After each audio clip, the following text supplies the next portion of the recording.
नमस्कार, मी वृषाली पाटील बातमीपत्रात आपलं स्वागत करते। एका महत्त्वाच्या बातमीने सुरुवात करूया। अमेरिकेने भारतावर आयात शुल्क लावलं आणि भारतात सोन्यानं उच्चांक गाठला। 12 तासातच सोन्याच्या दरात 700 रुपयांची वाढ झाली। मुंबईत सोन्याचा भाव 93,380 रुपयांवर गेलाय। सोन्याच्या भावानं 3 एप्रिलला आतापर्यंतचा उच्चांक गाठला। 10 ग्रॅम 24 कॅरेट सोन्याचा भाव मुंबईमध्ये 93,380 रुपयांपर्यंत पोहोचला।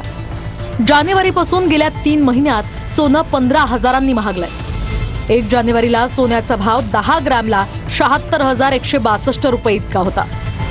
तर सोन्याच्या भावात तेजी येण्याची 4 मुख्य कारणं आहेत। ट्रम्प अमेरिकेचे राष्ट्राध्यक्ष झाल्यानंतर जगभरातल्या भौगोलिक राजकारणात तणाव वाढला।